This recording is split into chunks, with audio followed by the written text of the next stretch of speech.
Welcome to the Mark Attwood Show, Adventures in a Cosmic Suit. Now, I want to talk about a subject that's about some technology that I have personal experience with called V2K, which is used for targeted individuals. But I'm not just going to ramble on. I'm going to introduce you again to my very good friends, Hope and Tivon over in Marrakesh. How you doing, guys? Hi, Hi, Mark. How you everybody. doing? Hi, Mark. Really excited How's about today. how's Marrakesh, first of all? Is it missing me? Yes, Yes. it always misses you, but you're always partially here, you know? Yeah. Your energy's always here. But the weather welcomes you back. Yeah, well, I thought you were going to tell me I'd left my suitcase there. No. How are you guys getting on? You good? We're doing great. Yeah, doing pretty good. Yeah, pretty laid back over here at the moment.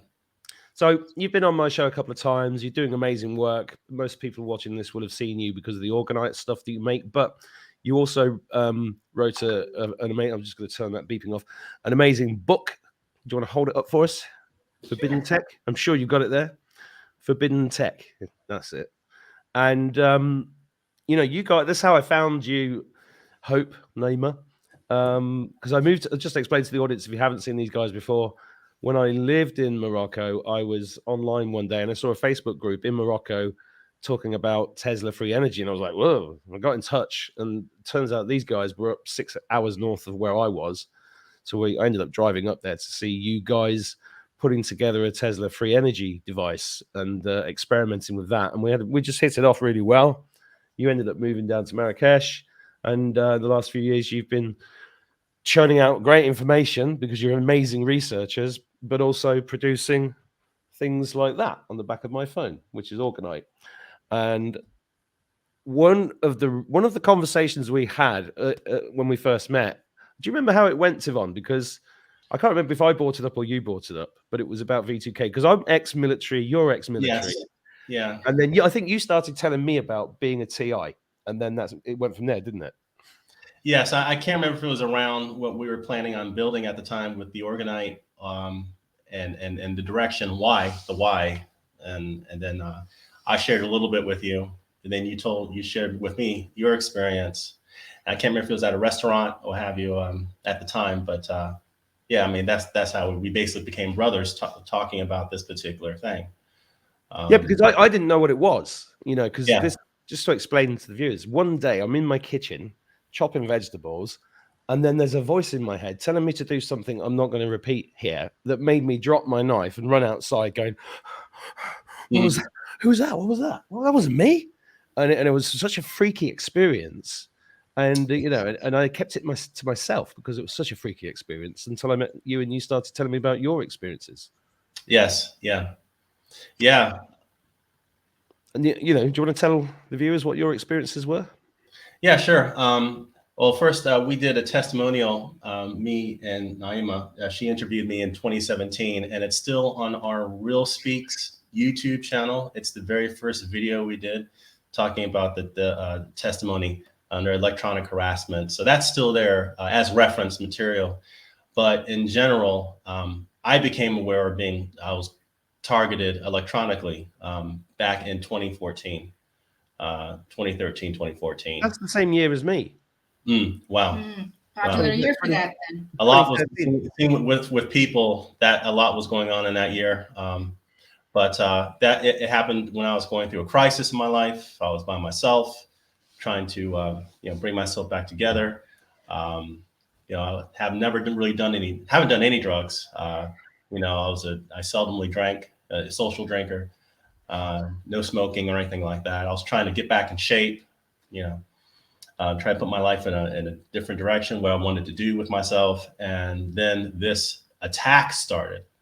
All kinds of, I'd only call it some kind of psychotronic attack. I couldn't sleep at night. Every time I tried to fall into a deep sleep or approach REM sleep, I would get electronic jolts as if I was being shocked along my spine. So it was keeping me up at night, and we're talking days at a time. Over the course of a couple of months, it got progressively worse to where I was really afraid for my life, that I wouldn't be able to basically keep myself keep myself sane, rational, and maybe even die because I was feeling lethargic and weak. I tried to work out. Something about, I don't know if it was something I drank, something that was inside the environment I was in, but I was going through what would appear to be radiation sickness, where I always felt lethargic and sick all the time. I tried to go work out because generally after I went for a run or went for a jog, I would feel a lot better, you know, and oxygenated. I'd feel great. But during that window of time, every time I tried to do that, I actually felt weaker. I felt like I was struggling for breath. Certain parts of my body became inflamed. And then on top of that, I was getting the night terrors. And, you know, I already described these dreams as dreams that weren't my own. It seemed like characters or entities were coming in and out of the dream, interfering with the dream, changing things, and it was beyond my control. So if I wasn't being kept awake, you know, you had to work in the morning. So, you know, if I wasn't being kept awake over like a course of 3 or 4 days at a time, when I did fall asleep out of pure exhaustion, it was night terrors. So I was experiencing really bad night terrors. All kinds of interesting scenarios, but they're really dark scenarios that, you know, that weren't.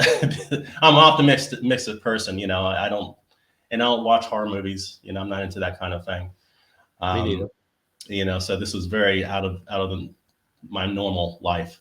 And then on top of that, then one day I started to, as if someone turned on the switch, experience the audio hallucination, or what people call as V2K.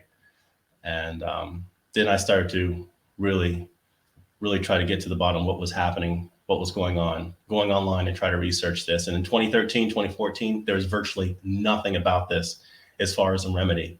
There were quite a few people who had already started some forums about their experiences, but nothing with regard to how could you mitigate it, how could you fight it. And that's when I realized this is a really big problem, and that it was a type of program used to remove people from society, you know, and experimentation and social engineering, all of it's tied together. So I spent a period of time trying to deal with that. And it just happened to be not too long before we met. And so, and actually I'd say she saved my life, because she does that kind of thing. She does. She does. Thanks, guys. Because it's not something you can share with even people you try to tell the people other friends in your life, people who you thought were close to you, something like this, and they think you need to be committed. Well, I believed him. And that was the number one thing that started his path to healing and finding out what this was and how he could, you know, try to mitigate it and live a normal life, is because I believed him. I said, "What's going on?" And he said, "Look this up." He gave me a few things to look up. And we weren't physically together at the time. He was in England and I was in Morocco, and I did my homework. And very soon after that, he's like, "I'm getting out of the UK and I'm coming to Morocco," and the rest is history. But he took like 3 days to pack up everything and leave the UK. I mean, we're both in the military. I know how to pack, but I don't think I've ever packed as fast and as rapidly as in that time. I mean, I had stuff sent. I still had some contacts that I was close to in the UK, where I packed all my things, I put it in storage, and I gave them the key. And I said, you know, if I don't ask for any of these back or have it sent to me in Morocco, just have it and give it away, whatever. I don't care. And so we've done both in our own way, have done our shedding, where I've let everything go in my life, at least twice before in my life, where I've let everything go. Me too. And just start anew. And I had to do it then. That was like a fight or flight. And I knew this thing I was hit very hard. This platform, whatever it is able to hone in on your mind and use an individual at a level that people would think is sci-fi. But what we'll get into a little bit is that it's absolutely real. And there's a lot of documentation backing it. Also, what I'll say is the targeting, when it happened at the time, just briefly, I was trying to do a couple of exercises. I was doing a few things to try to see if I can triangulate how is this happening, you know, like from a neighbor's house, you know, the source of the signal or the attack. It was very difficult to hone in on, but I was living in a rural area somewhere out in Oxfordshire at the time. And we're on the edge of a forest, and I decided to go for a walk in the woods. And I was going on this path on the walk, and I was being attacked by V2K at this time. And then so I could actually triangulate where the signal was coming from, the strength of it, as I was walking on this countryside. And there was this hill, and I know it was on the other side of it, but that's where it was emanating from, the strength of the attack. So I walked over the hill, and on the other side of the hill was a giant 4G LTE tower. And that was back in 2014. And that's when I realized, okay, they can attack people at the individual level through cell towers. And that was enough for me. And I was like, okay, so at that point, you've automatically gone into, this is attack through the infrastructure itself. So that automatically includes the government at some level. Didn't know who, and I wasn't going to try to figure out who, because if it's at that level, then you're talking about multiple joint operation type stuff, multiple programs, multiple contractors. I'm not going to try to guess who it is. I just know that someone has made it that automated so that they can single people out at that level. And at that point, it was just trying to heal myself. And we had nowhere to start at the time. But we want to give everybody hope, because there are things that you can do if you're a victim of this. And so we've been doing this for years. What's it, like 6 or 7 years now? No, actually, that was 20 into 2013, 2014. So we're almost 10 years. Almost 10 years into this. And it's taken a lot of work, a lot of research. And we've put a lot of that research in our book about what the technology is. Because when you're on the receiving end of this, or you're with somebody that you love that's on the receiving end of this, you want to do everything you can to find out what the heck is going on. What is it that they're using? You don't want to be caught unaware of this. And, I want to just say something real quick, Mark, because I wanted to just address like the concept of fear mongering, because we want to let people know that when we talk about this stuff, it's not to do any kind of fear mongering or make people afraid. We view this as arming you and equipping you and empowering you with knowledge, because the more you know about what the enemy is doing to you, the more you can protect yourself and get rid of this and fight back. So it's not about trying to make people afraid. It's about trying to make people aware and educated on what's out there. Well, if these weird things hadn't happened to me, I'd have thought it was science fiction. But at that time, our consciousness levels were at the same kind of stage of awakening, I think, which is why we connected. And, that's why I was excited to see somebody building a Tesla machine, because I was just learning all about that kind of stuff at the time myself. Just to explain to the audience, V2K is short for voice to skull technology. That's what it stands for. That's correct. Yes. Yeah. Before we get into the research that you've done about how it works, what it is, and how to mitigate it, and how to be aware of it, why do you think we were targeted? I've asked myself that for years. There are multiple, I think there might have been overlapping things that we hit. So first off, I believe that we're in a controlled surveillance society. When we go about our daily life, when we participate online on the internet and other things throughout our daily lives that leave fragments about ourselves, whether we are information on our phone bills, the conversation we have over the phone, that could be probably being monitored and tracked through the government constantly 24/7, and our online activity with what groups we like to be a part of, what our interests are. I think all that information is being aggregated on a network, a very large network. And it creates a profile about that person. And there's millions of profiles. But there are certain key things that you do that overlap, and it's almost like it creates a flag for that person. So it could be the fact that you are a prepper, and you're into alternative energy off-grid solutions, and you don't trust the government, and you're into self-defense. Yeah. So those 4 alone, for a lot of governments, you would be flagged. Okay. So guilty. So you're flagged, and then and this network it uses the resources of the government and its contractors and the operators and they make money off of it too. So it's like, you know, they're basically are able to make money off of your demise by using a government-based infrastructure. It's a total fascist government structure, what we're looking at. So do you think, yeah. Sorry, do you think Looking Glass has anything to do with it? I think possibly Looking Glass. I think through the beginning of time, I think the rulers have always wanted to mirror on the wall. You know, they always wanted to get an advantage. They'll never want to lose their power. Never want to. If someone's a gazillionaire, they always want to maintain that and be that.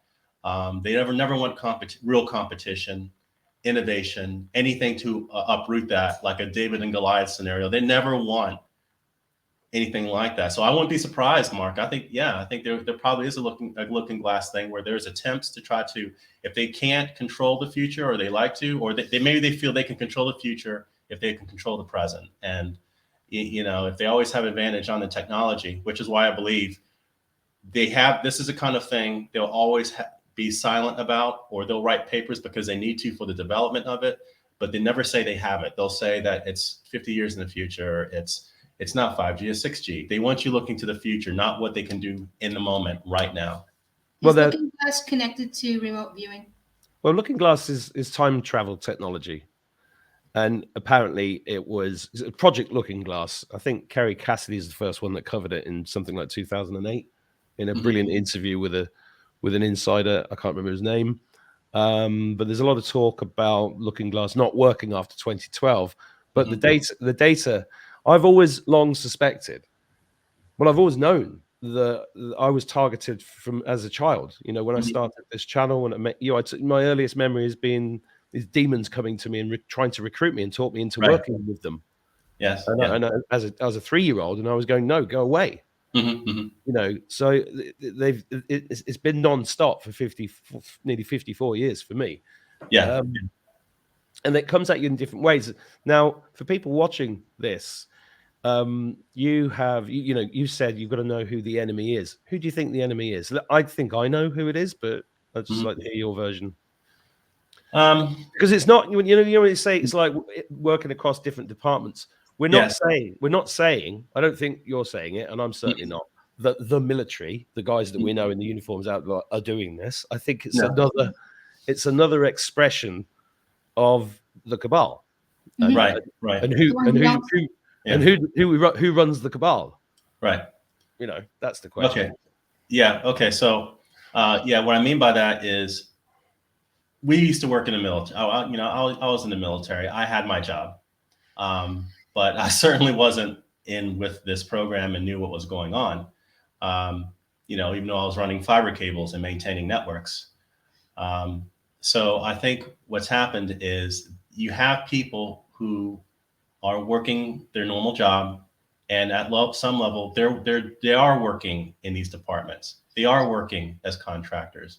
But they're in senior, it's compartmentalized and it's in senior positions. Someone in those facilities know what's going on at the senior level, at the high level.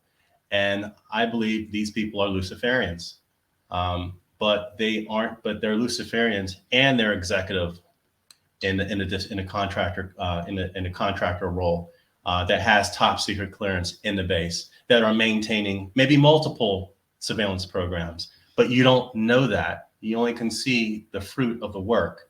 The people who work underneath them don't know that necessarily, but at the same time, a lot of them do have common interests. You know, some of those people, some of the technicians below them might be part of the same crowd. And that's what the problem is when it's compartmentalized. I could have been working next to a technician who was part of the in crowd. You don't know that. That's the thing, because everything's compartmentalized. I think there's a significant number enough so that, I don't know if you're aware, Mark, of the gang stalking. There's all kinds of gang stalking videos out with people who have been targeted. They try to do anti-surveillance on their own, where they have their little cameras and they're trying to monitor things around their home with strange activity. Enough people are being recruited to spy on their neighbors. And I did experience that when during that time in 2013, 2014, there was a human intelligence group that were watching me, surveillancing me while I was there. I mean, I knew I was being surveilled at that level too. So I had both of those things going on. And they could have been told anything. It doesn't mean they know the entire program, but they could have just been said, he is a person of interest. You know, he said something online, or he might be a terrorist. And Well, remember you how know, that's all it takes for a lot of people. Is that, okay, yeah, I'll do the lawnmower. I'm mowing the lawn next door, and I'm watching, and I'll see what he does. I mean, it's stuff like that. But remember how they implemented the Manhattan Project? That was compartmentalized. Yeah, that's what I was about to bring that one up. Yeah, see, we're right here. We're right here, Yeah, brother. There were 1 million people involved in that project. Exactly. Mm-hmm. And how do you keep a lid on this? You know, this is why most normal people don't believe that it's possible for the government to pull off, or the the hidden government to pull off all the things that they've pulled off. You know, the compartmentalization is key to that, and it's because there was the fight back against that idea was there was a book about 10 years ago called Confederacy of Dunces, which sort of just said it's all just totally accidental. It's just human nature. It's bizarre, and it's not. And actually, you made me while you were talking, you made me think of somebody that I think other people watching this should go and research if they've never heard of this guy, Michael Aquino. Right. Oh yeah. There you go. Yeah, Lieutenant Colonel. He was look at him. He looks like a fucking Satanist because he is. Yes. He is. Yeah. High up in the U.S. Army. Yeah. Involved with all sorts of dodgy things. But we're not here to talk about him. He just pops up as like a good example. But that exactly, that's an example. Someone like that would have access to decreeing contracts for the military, securing contracts, and making sure that he gets the right subcontractors to do his bidding on these experiments. Well, and also let's not forget Donald Rumsfeld the day before 9/11 talking about, what was it, $27 trillion missing? I can't remember the exact number. And nobody ever does the maths on how much tax has been collected over the years and how much is spent visibly on things that are beneficial to human. I mean, the amount of money that's been siphoned off to build 10,000 deep underground bases, which is an estimate that Gene Decode mentions, is going to cost a lot of money. And there's the secret space programs, and there's all this DARPA stuff. This is the area we're in, isn't it? Yes, absolutely. So let's talk about what it is. What do you think it is? I really do think it's a consortium, a large group of Satanists, Luciferians that are in key positions that are bringing about, I don't know, the rule of the Antichrist, but out in the open, not so that they have to hide anymore. That they're able to do it so that they feel that if there are dissenters, they have an automated system of managing them. So they don't have to deal with that. They don't have to worry about that. They can just go out and be public in the abominations that they want to commit in this world, and have their Luciferian, what do you call it? The son of perdition come forward. I think it's something like that, but it would be a very dark type dystopic high-tech future, transhumanist future, where anything goes, and those like us who still want to have the light and share that light are eliminated with some kind of automated system. But they don't have to deal with that. They can live their lives in whatever kind of system they want. That's the thing. Yeah. Sorry, Hope. No, I just said that's their fantasy, but we don't think they're going to accomplish that. But no, they're not. That's what they want to accomplish. They're definitely not going to accomplish it. And I do. I'm an apocalyptimist. It's just that I think there were people watching my channel who've never heard of this stuff, and it's just great to be aware of this thing that has actually happened. There's thousands and thousands of testimonies from people that have talked about being targeted individuals and V2K and all of that kind of stuff. And it is a kind of electric form of demonic possession. Yes. And they the devil's favorite thing is to get you to take your own life. Yes. And I think how many people have actually taken their own life because of this stuff over the years, I have absolutely no idea, but I imagine it's very high. Yeah, I agree with you, Mark. The first couple of years were the hardest, I think, for me. And if I gave a 1 to 10 as far as severity, and 10 was the beginning, I think my life now is more like a 3 or a 2. Yeah. Everything that's been done, just basically having the wherewithal to stick through it.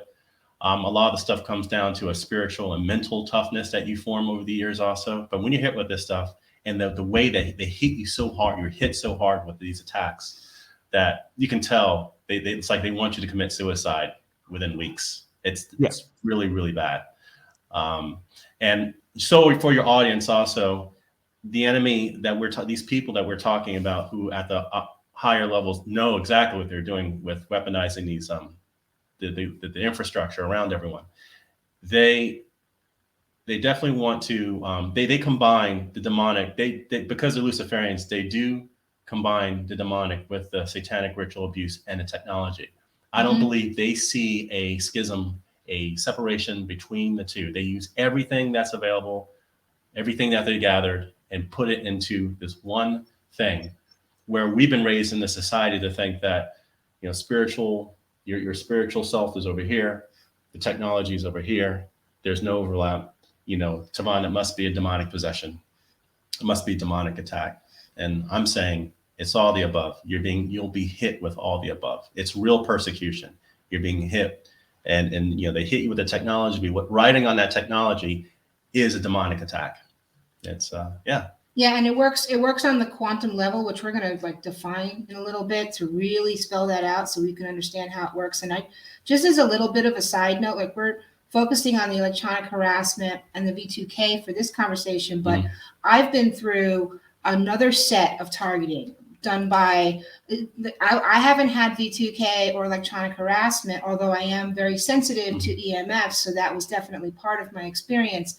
But mine was more human. Mine was more JTRIG, GCHQ, online targeted harassment campaigns that were run by an actual group of Satanists that came out of the UK mostly. I remember. All connected to childhood sex trafficking and satanic ritual abuse. So these people were coming after me for 4 solid years, and I have an entire testimony behind that. So while he was going through his form of targeting, I was going through my form of targeting, and we were able to come together. You're comparing notes. To compare notes, to put together a full body of information to show all the different ways the enemy will attack people that are trying to shine the light and overcome the evil in this day. And, you know, also to help each other to heal from this. So we're out of the fire now, you know, we're better off for it. But, I wanted to say, if someone is in your audience that's going through something like this, and you probably can attest to it, Mark, it's great to have a friend, or even if you're lucky enough to have a partner that can share it with you, that can actually listen to what you're saying. I mean, actually, you'll be lucky. You'll be fortunate to have someone like that. They're like gold, because most people aren't going to want to hear it. Well, you know, that's one of the reasons why I wanted to do this show, because it's just by sharing these stories is healing for people. I mean, it's a fascinating subject, even if you haven't been through it. But I remember back in the day when you were being attacked every day. You know, it was I was there at the time, and the real, you know, the same with this channel. You know, when the real story about this channel and what I've been doing is all the attacks I've had to deal with when I'm not on air. You know? And it's, you know, it sounds like fantasy land, but it's been a real battle. It's an apps, you know, and the good news is that it's tempered us like tempered steel, and they haven't succeeded, which is the other piece of good news. Yes, they nearly got me to kill myself, very very nearly, but I somehow God got me through it, and here I am doing this, which is amazing actually. And I do feel like we're out of the fire, but I don't think there's still remnants. Would you agree? Yes. Yeah. And also from a pragmatic point of view, this is why, like I did a show on the EMF court case against the British government on Friday, because, you know, even if we believe that, and I think to a large degree it is true that things like Kafefi are there, but we don't actually know. And it's the same as the financial system for me, and it's the same as health. You know, the health service is not there for you at the moment, so you have to take steps to wear things like this to to look after yourself. Yes, and to have things like this on your phone, because I mean, it doesn't matter what you think about 5G or EMF. These things fry your brain. Yes, they fry your body. So you've got to be doing something to mitigate that, just as a pragmatic step. And it's the same with the prepping. I don't live in a state of fear where I think it's going to be blackout any minute and I'm going to run out of food, but I've got a million tins of mackerel and a generator. Yes, yes, exactly. Just in case. Do you know what I mean? There's nothing wrong. Yeah, absolutely. There's nothing wrong with just planning and just preparing. Yeah, like you said, you're not living in fear. You're just being pragmatic and yeah, that's it. That's what it's all about. You remember when you asked if we?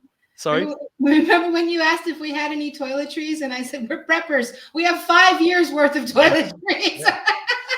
I think my daughter was asking for some shampoo, and you're like, "Oh yeah, here's a warehouse full of shampoo." Yeah, I mean, if it did go down, I'd be swearing about fish for years afterwards. You must love mackerel, Mark. Well, actually, mackerel is very, very good for you, and it's worth bringing that up actually, because mackerel contains things that help you with all this exposure to screens on computers. So yes, there is actually there's method to my madness with the mackerel. So where were we? I laughed then, and I've lost my track. Where were we?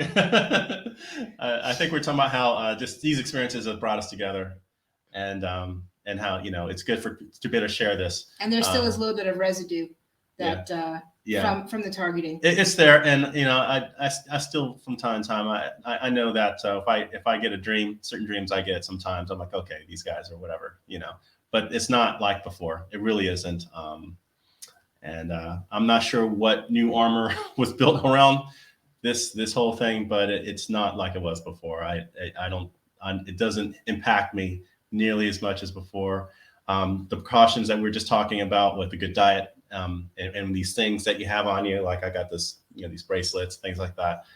They've helped tremendously over the years, and I think over that mental toughness and spiritual foundation is really this stuff again. It's not like before, and I'm just glad that we're in a position to be able to share this on your show, and for us to be able to help as many people as possible who are going through this for the first time, and like we were back in 2013. At least hopefully they'll see a program like this, and that there's some tools out there, and it's our theory, probably more than just a theory, that whatever was done to us back then in 2014, we were like the guinea pigs for what they're now doing to the whole of the population, especially over the last 3 years. That's our feeling. So we've been through it. Maybe we can help others who are just starting to go through it now. Well, this is also why I mentioned Looking Glass, because I think they could identify who was going to be a problem in the future. For their plans, and that's quite a lot of people, and the same with the demonic stuff for me in the 70s, because I knew I was here for something bigger, and it sounds strange saying it now, but I knew that as a kid, and it wasn't until this hit that I realized, oh, this is it. Oh wow, okay, this is it. I'm good. I agree with you. I agree with that. I call that mapping. Like I could tell that me and my family, we were being mapped. Yeah. We were like sent out with our energy project to see what would people do if somebody open sourced an energy project, and we were being used to create and collect data. Yeah, I think in hindsight that's what was happening. System, so they could figure out how to make their, how to program their algorithms for the future, I guess. Yeah, and people, lots and lots and lots of people have been murdered when they've discovered how to run a car engine on water, or when they've found a natural cure for cancer, such as LO2, all that kind of stuff. They just cool. They got a whole system there ready to close the door down. Before we talk about the quantum aspects of this, you guys watching, if you don't know about these, the Orgonite that these guys make, there's a link below the video. And I'll put a link there for the Forbidden Tech book. If anybody wants to get that, you give me that link, and we'll get that on as well. Yeah. So So the quantum aspects of this, you brought that up. Do you want to expand on that? Yeah, to best describe V2K, Tivon and I had like this little brainstorm session over coffee the other day, and I recorded it and I took notes on it, and I was like, so these are my lead-in questions, because he just like started flowing with a download of information. And I think this will really help people understand the V2K, the network that it works on, and what it has to do with EMF and the whole planet being bathed in these electromagnetic fields, what the plans are, what their plans are, right? I think it'll really help explain all of it. So, Tivon, can you explain on a basic level how quantum communication works? Okay, so there are several different, I don't know if we want to tie into quantum computers yet, but we'll get there. We'll get there. But basically, you're able to send data from one site to one object to another instantaneously. And it's being done at the subatomic level. And it's done through information in the form of energy being transferred independent of how far you are apart between the two, let's say the sender and the receiver. That's basically the underpinning of quantum communication. So they've done experiments where they take like an atom, and the atom's already synced up to itself, and then they'll split it, and they'll put one atom in one part in one place and another part of it in another place, do something to one of those atoms, and because they're in sync, the other one will have the same effect. So that's the basic quantum communication that we're talking about. Like you said, you don't have to rely on the speed of light or any kind of transmission between them. It happens instantaneously at the quantum level. Yeah, I mean, over the years, Mark, you're probably aware of certain experiments that were done. One was from, I think, Harvard University, did the egg experiment. I think it was in the 90s, late 90s, early 2000s. And this egg experiment where he had all these simple circuits that were oscillators, and they are all synced up. And Harvard made these modules, and they put them all throughout the world. And I think it's still ongoing. And then each one is an egg. So you have all of these synced up modules around the world. And these modules will transmit data to a central source, like a server somewhere in Harvard and other participating sites. And the egg experiment, what that was all about was trying to have an indication of some major event, catastrophic event happen on the planet, what the reaction would be from these little modules, as far as the amount of clicks or returns that they were getting. And so over the past couple of years, when they started to do this experiment, they found that when there's major events happen, like a large earthquake takes out, Indonesia or some of these other larger events, that right before the actual event, the egg modules were giving off these signals. And so you'd have a line graph and you'd have these spikes right before the major event. So, I mean, these are the kind of quantum effects we're talking about, where it has applications in being able to see something about to happen in the very near future, but also being able to send data from one point to another point instantaneously if you're able to sync up, or what's called quantumly entangle the original we will call it key or particle, what have you. Yeah, entanglement is an important definition to remember. So I think the technology that we're talking about is there are people out there that have found ways of entangling people in a way that we're all linked. And this is what we're trying to break out right now, break down. Yeah, but they're doing it for weaponized purposes. And so let's talk about DNA though. So how does DNA have a quantum effect? Yes, so there have been all kinds of experiments in the past few decades, even going back to the Russian psychotronic experiments, where they have taken DNA samples and done all kinds of experiments with DNA. And some of them dealt with having a vial of a sample of DNA, exposing all kinds of, let's say, light emission, electrons, and what have you to that vial, exposing the vial to all of these different influences with the DNA strand, get the reading from the vial, what kind of patterns and information from that DNA strand, then remove the DNA strand, run the experiment again with this empty vial with no DNA, and they were getting the same effect as if the DNA strand was still in that vial, as if a ghost image of the DNA was still there. So it's like space itself was storing that information. So you didn't even need the DNA at that point. Also, there had been experiments out of the University of, I think it's in Tel Aviv, a university in Tel Aviv, when they started making, this is a while ago, this I don't know, maybe 7-8 years ago now, where researchers were making computers that operated on logic gates created through DNA. Like they're using DNA as quantum or computing processing gates, which and the DNA were able to do switching at like quantum, do quantum switching where the DNA strands function as qubits in a quantum computer. And that was early research with DNA. And you're like, well, since we're all have DNA in us, if you made a computer that way, could this interface? Well, did you see the Greg Braden research into DNA when they found the name of God in the DNA? Yes. So technology and spirituality are intrinsically linked. Yes. And this is the level where you could see that link on this quantum level. So the things we just said, you can certainly look those things up, like DNA computing, Tel Aviv University. You can look it up and find it. And so it's there. That was the computer where they proved that they can take DNA and translate it into digital information. There's been all kinds of research from universities around the world about what you can do with DNA. You can make it part of you can turn it into a tool for making a gate for a quantum computer for dealing with qubits. You can read and write to DNA. You just need to have an electronic interpreter to take the ones and zeros or the electronic or digital signals and turn it into an analog signal that can read and write from a DNA.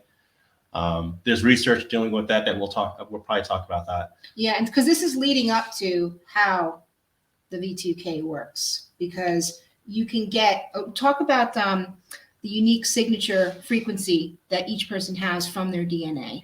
Okay, so most recent research in the past few years have been, and also from whistleblowers, also in addition to what we're talking about with V2K, Mark, there have been whistleblowers in the past couple of years who have come out giving their experience about what they saw as far as what they're able to see being on the other side of the target individual program, where they claim that they were in rooms that were looking through the eyes of the target individual, and that they're able to remotely connect to their brains, and that the whistleblower was saying this was done through a DNA technology that would only sync up to the DNA of the target individual.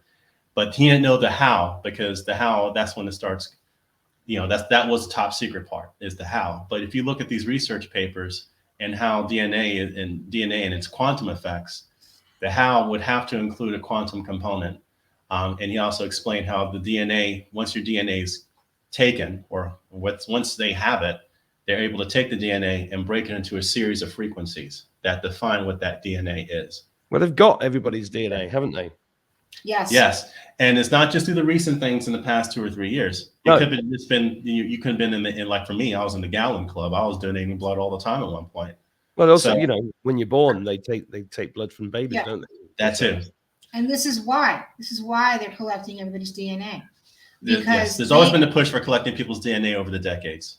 Everybody's DNA has a unique signature, a unique frequency, and you can program a weapon to beam specific frequencies that only your DNA will react to. That's what we're getting at here. Well, that was all in the last James Bond film. That whole thing was about, targeting by people, and they're obsessed with blood, especially Rh negative. And so it all links up. And if you guys watching have not heard of the transhumanist agenda, go and look it up. Go and look at Agenda 21, Agenda 30. That's the plan, man. Yeah. That's what it's really all about. So this system, once they have the frequencies of your DNA, which is probably, who knows how many, a few dozen, a couple hundred different frequencies. I mean, very fine tuned. If think of the electromagnetic spectrum as a piano with an infinite number of keys, and you just need to know what combination to unlock something in someone's DNA. So that's basically the underpinning of their system. Once they have that, then they can turn that into a digital signal or digital impulse to ride whatever infrastructure they need for only you to receive the signal wherever you are, possibly globally.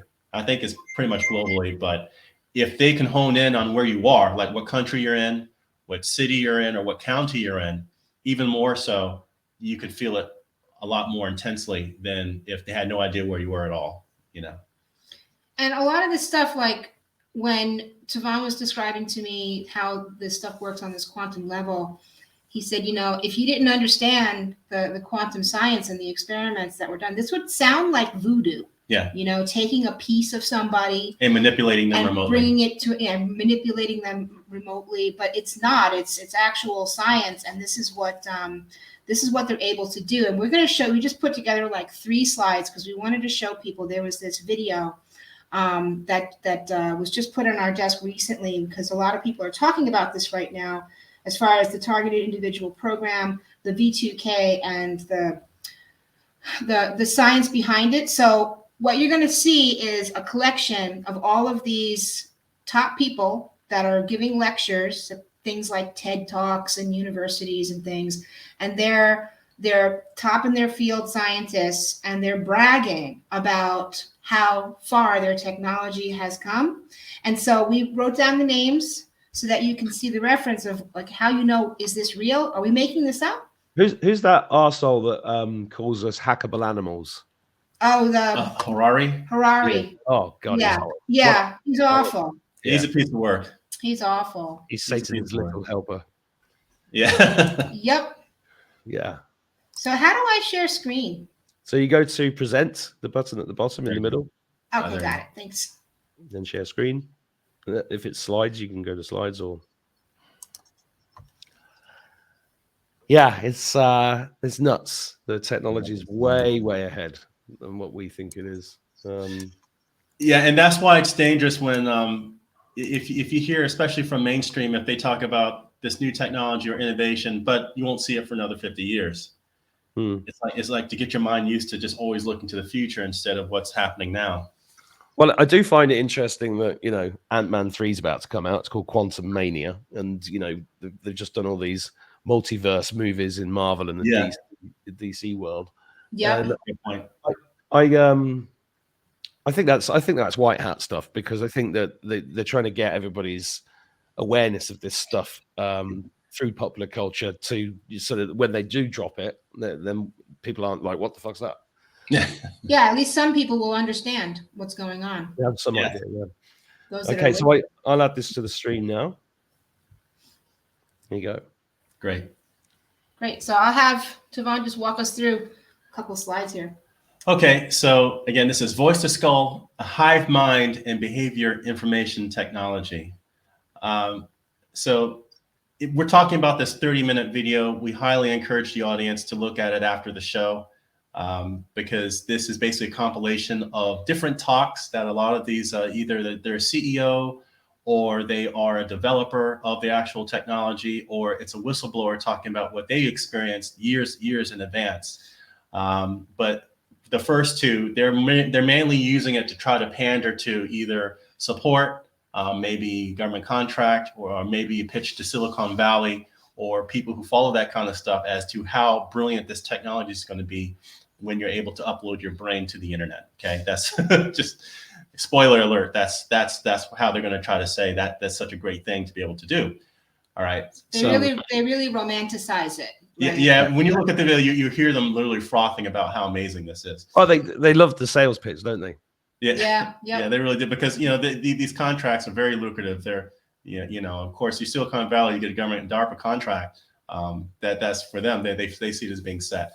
So the first person is is a whistleblower in the video, and he's the one that used to work for a private security firm. He was a security industry specialist, and he worked out of Washington State in the U.S. And he starts sharing his testimony about what he witnessed on the other side, being in those circles. Once he went whistleblower and decided to quit, though, he became on the receiving end, and he became a target individual himself. So listening to his testimonial about how they're able to complete a DNA profile, which is obtained from the target, from the individual. And then he says the information from the target individual's DNA is then used to determine the resonant frequency of the DNA itself. And that it's then adapted, the technology is adapted to that DNA signature. So they've always had the technology, Mark, over the last few decades. A lot of it's been taken out of places like Russia and World War II from the Operation Paperclip with the scientists from there, the Nazis from there. And it has been just worked on all this time, the past 70 years. And to the point to now, they can create a space where they can target groups of people, but they need your DNA to target you as well. Okay, then when they go through in this video clip, they continue on to something called a sentient world simulation. And this was developed at Purdue University's Synthetic Environment for Analysis and Simulation Laboratory.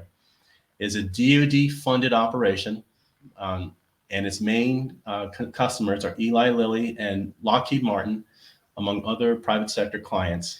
And it is an attempted replica of the real world in order to generate alternative futures with outcomes based on interactions between multiple sides. So think of this as the ultimate Sims video game, where you can take real-time data from everything, and each node is a human being, and those human beings in the simulator are probably mapped to a real human being in the real world, real time, which they don't tell you. That's where they're getting data from. Anything from bank transactions to activities at any given moment, to natural events happening on the planet. So there's other articles describing this sentient world simulation out of the Register, called Sentient World War Games on the Grandest Scale, and another one from emerge.com, Sentient World Simulation and NSA Surveillance, talking about being able to exploit privacy to predict the future. And Eli Lilly, by the way, guys, are the ones who created Prozac. Interesting. Not good. No, Yep. Absolutely not. So then we have Steve Hoffman. He's very interesting. He's a character. Very interesting character. Yep. He's a Silicon Valley angel investor and CEO of Founder Space. He talks about the technology in his presentation, but he goes in areas that make you think he's clearly working closely with DARPA. There's things he won't say, but it's things he says that makes you think he knows more than what he's telling the audience. But here's some of the quotes he mentions throughout his presentation. DARPA are pioneering our interface to our brain. It's going to be hard to stop. It's going to be very hard to stop.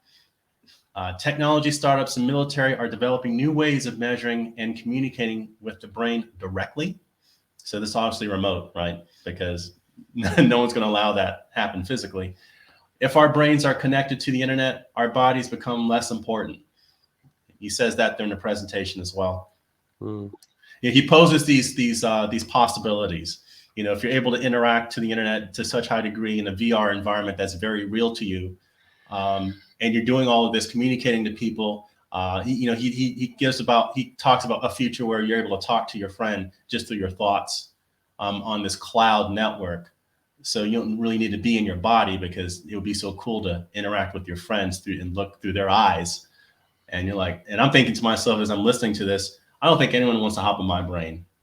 That alone might make them want to jump into a train. Because I have a pretty vivid imagination. Nobody wants to be in my brain. Not even me. Right. So then you have George Church, and he is a professor, a geneticist, a molecular engineer, and chemist.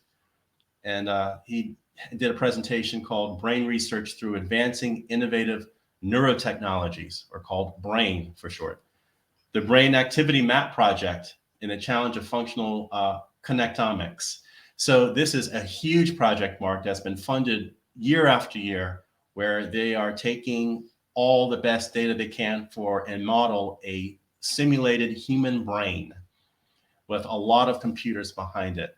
It's supposed to map every neuron, every cell, and create a giant virtual brain in the cloud that is kind of like the amalgamation of all data of the human brain, and use that as a means of of gathering data and to unlock how the brain works. Okay, and so some bullet points from that presentation is you have something called the Rosetta Brain, which is, I think that's the actual project where they're trying to integrate all this data. In the presentation, he also talks about how it's possible to read and write DNA information and using that as a means of communicating with a real brain. And he goes through this algorithm, just basically a simple process of, you have the DNA information that you're monitoring or taking a study of, and you're taking that information that you get from the DNA, you're reading it, and it's in the form of ionic information, which is that's the data from the body.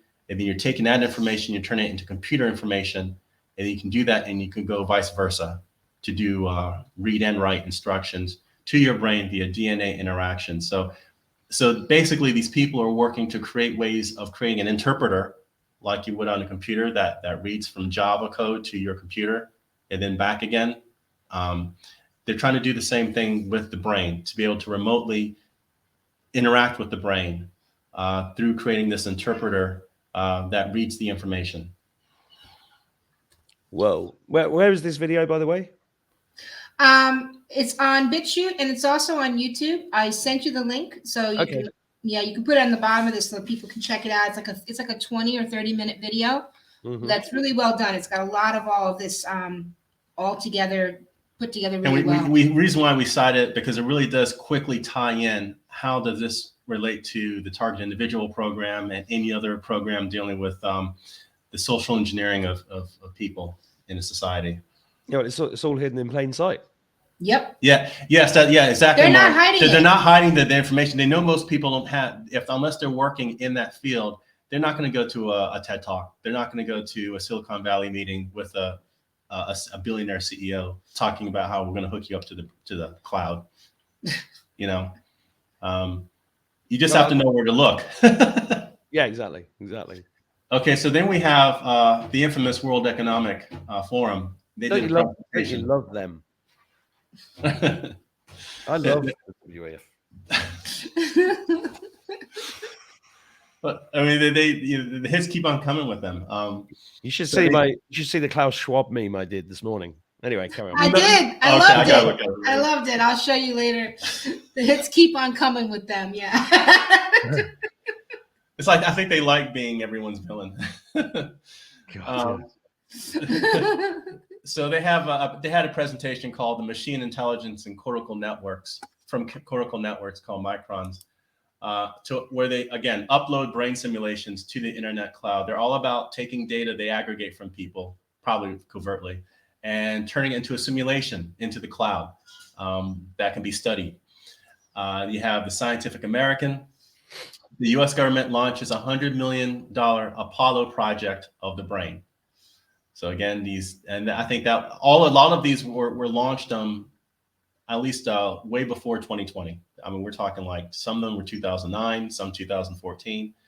The past decade is when a lot of this really started getting funding. This is just really important. It's important because it gets you once you have the timeline, then you understand. So what's going on with this current thing? How's that tying in? Okay, Wired magazine, Wired health presentation. DNA is a digital information moving through a tube. And this is also in the video that you're going to see. If you can hack and modify this information, then this can be used to make people an extension of the internet. And in that presentation, the gentleman says, we're not even talking about the Internet of Things. He called it the Internet of Living Things. Sounds great. Yeah. Then in an interesting NBC News coverage, they did a short video clip that was about a DoD or Department of Defense memorandum to active military personnel. And the title was called Direct to Consumer Genetic Testing Advisory for Military Members. And it was all about warning the active duty members of the military, if you want to go and do that DNA, ancestry test, when you go to these companies and you want to find out what genetic lineage your family's from, if you ever want to do those tests, how the data you give these companies might be sold to a third party, and they might use that to target you and for mass surveillance. Actually, in the memorandum, it doesn't go too deep into the house. Doesn't say how, but it says it can be used for targeting and mass surveillance. And then later in that NBC News coverage, they asked an expert in that, and she said, yes, DNA data sets can and has been used for targeting and mass surveillance. They don't say to what degree. So on one end, you have the DoD giving a memorandum to its military members, but okay, then you got DARPA that's all about funding these initiatives to read and write to the brain remotely through DNA. Yeah. And then we have the last one, Roger Tulsis. He is a Los Angeles private investigator who specializes in electronic countermeasures. He runs a business, and part of that is creating the countermeasures and including helping victims of electronic harassment and mind control. And he goes in his testimonial, he mentions that indeed the program that's being used to harass people also deals with bio-coded directed energy. What we said, they're using your DNA along with directed energy to attack you at the individual level.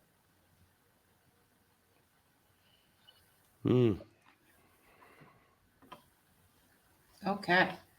Were there a few more slides there? No, those are just some pictures. Okay. So we wanted to just kind of wrap this up by explaining, now that you've got that background on how this stuff works and the proof that that they've had all kinds of studies, they've been working on this for a long time, and you can understand. So Tivon was saying earlier to me privately, people think it's just one thing, that it's just like one weapon that's beaming a voice into your head, or it's this, or it's something else. Right. And you said it's all of them working together. So can you describe like a scenario, how they would use all the different weapons and systems together in order to target basically most of the population? Talk about envelopes for cities and... Well, just and briefly, once you're aware of the timeline, that this has been kind of like a rolling program, and it just seems to be added to over a period of time. Well, I'm just going to prove to. You've made me think of something before you carry on, if you don't mind. Yeah, no, go ahead. I read this book about 13 years ago, and it's called Full Spectrum Dominance: The Totalitarian Democracy in the New World Order by F. William Engdahl. And and it's the kind of book that people should be familiarizing themselves with, along with I can't remember his name, the chessboard. He's been advisor for the American government. And I met F. William Engdahl a few years ago, and what I'm saying is this shit's real. Yeah. I mean, it's in all of this material. So full spectrum dominance means you have control over the infrastructure. Yeah. And a scenario would be you're going into town. You don't know you've been put on some kind of watch list or surveillance targeted program. But when you're going to see a friend, you guys meet up for town, and you don't know why, but when you go into this one town, you always feel like crap. You're feeling fine in the morning, but then you go into town, you're like, you're talking to your friend, you say, I don't know why, but every time I come into this town, I feel like shit. It just this happened to me. This happened to me a year ago. This happened to me. I got like a wave of nausea. But you just kind of like keep yourself all fine. Your friends look at it, it's like, I don't know. Maybe you need to look at your diet. My diet, I was feeling fine this morning. One year ago, I went to a rally in the town nearby, and as I got, everything went wrong. The car broke, the phone broke. I couldn't top up the phone. When I got there, I felt ill, and then I got the car back, and then my PayPal account got closed, my Facebook account got locked out. It all happened at once, just because I was going to this demo, and it's like they just flicked a switch on me. Yeah. And that, and if you guys are watching this, look into smart cities. If it's got the word smart in front of it, it's not a good idea for the human race. It's usually very stupid. the magic of this such a program is, if people don't know they're being in this targeted system, then you can be targeted in ways that you're not thinking about, you're not aware of. So you're just going through your daily life as a node, and only a couple of people in town, in that large city, let's say Manchester, thinks or suspects that they might be under surveillance. Everyone else is just kind of carrying on with their life. So it's kind of like an ideal simulator, if you will, but it's happening real time. These are we're real human beings this is happening to. All right, so you're not feeling well already, but then you're going to stay at an apartment or at a hotel or at your friend's place in town, and your signature is already in the local network. They know you're there, okay? By your signature. DNA, that they got from your DNA. So the monitoring system is included in the electric cables, the 5G cellular networks, and they're all communicating with the satellites that are covering that area, all real time, because we're at the time where you have enough computing power to be able to process millions of people at any given time in any given area or any given space. Using supercomputers. So your code, which is just basically a series of entries in a database, that with your frequencies, as long as you beam the city with these key frequencies, Mark is going to feel it. You're going to feel like crap, and you're like, damn. And you don't know that. You just feel bad. But when you actually go into town, you actually spend the night at an apartment or somewhere, and you're like 10 stories up, and you're surrounded by 4 or 5 cell towers that are now they can triangulate the receiving whatever is emitting that frequency, because you're in this net, and the town is being bathed in a series of frequencies of everyone's frequency. And in physics, when you have a bunch of frequencies mixing and combining together, you have something, it's either called an envelope or it's called a wave packet. And that wave packet is this giant super wave that is a sum of everyone's frequencies bouncing around in the city. And it's very unique because it's just a sum of everyone in there. Your signature, we'll call it a signature, is in that wave packet, okay? Now, when they're flooding the area with this, and you're sitting in that apartment is giving away that signature stronger than anything else in that city.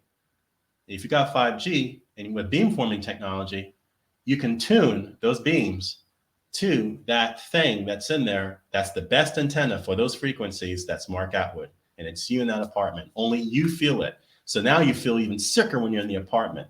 You have a really bad night. You have night terrors. You might even vomit. You might have thought, well, I drank too much. All this other stuff. You're having sweats, night chills. And so you have a really cruddy night. You wake up in the morning. Your friend is like, yeah, I had a great night. How are you? And you're like, oh, I don't know. And you think something's wrong with you. And that's a scenario of that can be employed today with this technology. And the audible weapon of the V2K travels on that same network. So it could be electronic harassment to beam you to make you feel crappy, or they could be using that same network in order to get that voice into your head. And you're like, how's the voice happen? It's not, you don't need to have someone with a dish in the building next door to aim it at you, although that could be a way of doing it if you're in a rural area. The idea, the way this works is those frequencies, you're the perfect antenna. Those key frequencies. Especially if you've had that. Yes. They can just switch you off. Yes. I wanted to say, because I want to make sure we get this in there, because what they've done by polluting the environment with all of the heavy metals, because in order to run these really sophisticated machines that we're talking about, this whole program, it's extremely expensive, and they can't do it for the whole planet. So they had to find a way to make it cheaper to make everybody really good walking antennas in order to implement this system. That's where that comes in. To make you extremely sensitive. To make, with all the heavy metals and all the toxins that are there, and because the entire planet is now completely bathed in electromagnetic radiation from the 5G towers and everything else, that is that's what causes everybody to be entangled on a quantum level, right? Which makes it easier for them to pulse out a certain signal to affect not just an individual person, but now they can do it with entire blocks of people, entire cities. I'm sure you've seen some of that footage. Yeah, here's an example, Mark. You ever have it when you go into a city? Like, let's say you're on your game, you're driving, you're all alert and everything. You drive into a city and everyone looks like, and probably your audience have had this too. everyone looks like they are completely out to lunch, or they're just bad driving, guys just standing in the middle of the road, in the middle of the street, and you're like, what the? Especially in the States. Yeah. Yeah. And yeah, you know, and what cracks me up is like even small towns in Ireland are looking at turning themselves into smart cities, even though they're small towns. And I've spoken to people that are going, yeah, we're going to be a smart city. And I'm like, are you mad? Why would you want to be under 24-hour surveillance? You know, with zero privacy. Oh, but it's good for so this is where their sales pitch is coming in, right? There you go. Their sales pitches, and they do it with bribes. There's backhanded contracts and all this kind of thing. That's how they sneak them in, you know, and that's why they centralize so many councils over here. And, you know, because now it's not this town's ultimate decision. It comes from another place that has no direct connection to it. Right. And then they just come in and nobody questions the guys with the working jackets and the high vis. They're just doing their work. They're working for the council or whatever. And that's how they're implementing it. You got it. Yeah. And there's an entire body of work we don't even have time to go into right now that just talks specifically about the research of how they are manipulating people's minds. Well, yeah. Technology, their actual brains. So if people are acting like zombies, yes, you know, they're able to do this to people's minds as well. And that's why look how crazy people are acting the same. Look how cults like the people that have become. Yeah. You know, that's why you can't wake them up, because they're just so aggressive against, you know, and look at the terminology that they use, you know, and stuff like that. Makes you sound like you're a really bad person, you know? Yeah. So it's incredible. When they back it up, like you said, it's full spectrum dominance. They're using every avenue to create this soup that turns us into, it also sounds like terraforming to me, maybe for draconians. Yeah. Well, we were talking about demonic. I mean, there's an interesting movie. I think I wish I would remember the name. It's out of Australia. Came out in the last 2 years. I think it's on a Netflix movie where it was all about these demon hunters, and someone realizes, the main character realizes that he's a demon hunter himself. So he ends up joining them, and the movie is all about looking for these demons or demon possessed people who are trying to open these portals, and the way they're doing it is through the cell tower networks. Your audience might remember, not know what this movie is. I thought it was really good. You know what? For a B-rated movie, I thought it was top. Oh my God! It was top. It was great. Yeah, it was great. And so maybe we'll watch that tonight. as they're going around, they show the cell towers, but then the guy who he hit his head or something, he's looking at the cell tower, and this demon is coming out of the cell tower, crawling up and down the cell tower. So it's kind of got this. Well, they're showing basically these entities were using the cell tower network as a means of coming through into this reality and taking over. So, yeah, I don't believe it's sci-fi. This is an actual thing that's tied in to what we're talking about. Did it have Aaron Eckhart in it? Was it called Incarnate? Oh. I don't remember. I'll find it. We saw it a few months ago. Tivon, you said earlier you didn't watch horror films. Well, but it's like we watch sci-fi. What would you call that? Is it this one? Does that look familiar? It's not that one. Okay. No. You have these movies that are kind of like zombie flicks where you can say that's a horror movie, but it's more comedy. Okay, what I'm talking about, where the main guy is a comedian and he's like hitting people with bats and stuff. It's talking one of those. It's like okay. What was that? What was that film called with Simon Pegg? The zombie movie. I can't remember. It's one of those. It was one of those. It had too much comedy in it, so it was like wasn't really. Okay, I believe you. So one thing I wanted to bring up, because when we're going through this conversation and we're talking about the quantum level of how things are affected, and we're talking about being bathed in all of this radiation, I'm like, so how can the stuff we've dedicated our lives to creating, these orgone products, like how can orgone energy help with this? And so Tivon explained a toxic field. So it's not that it blocks it, but because orgone energy transforms the field, this can actually help with a lot of this targeting. Yeah, you pretty much said it. Right. And so, Yeah. but how does it work on a quantum level? That was the question. So you had described that if someone is receiving a quantum targeting, then when that manifests in them, Yes, that is manifesting the toxic field around them. And if they have orgone energy around them, that's transforming the toxic field that's being created in order to clean that up and protect them from the toxic field. Does that make sense, Mark? Yeah. Yeah. So that's like, it's because people say, well, how does this work? And it's like, really, orgone energy works on a quantum level. Yes. Because it doesn't just block or shield from the EMFs or the radiation. It actually transforms the energy, and it transforms it into healthy, life-preserving energy, which can be seen when you see seeds germinating at a better rate, when you see plants growing at a better rate. That is preserving its life energy, which also means it's strengthening your DNA. Right? This is what we feel. So orgone energy not only protects you by shielding you, but it also it works on the quantum level, and it helps to strengthen your DNA. And just that's why you feel better. We're trying to explain why you feel the things that you feel, because all of this is happening in the unseen realm, but it can be scientifically measured. Yeah, and they didn't want him to put this stuff out. Right. Yes. And that's why. He died in prison 6 months, I think, into a 2-year sentence. And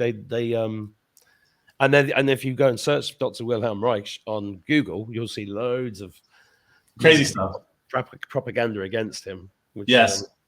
So yeah, I mean, this is powerful stuff. Otherwise, why would they go to all that trouble? It's very deep. It's very deep. So I have one slide here. If you want me to just talk really quick about what we've got to offer. Pop it up. I've got a house full of their orgonite guys. It's amazing.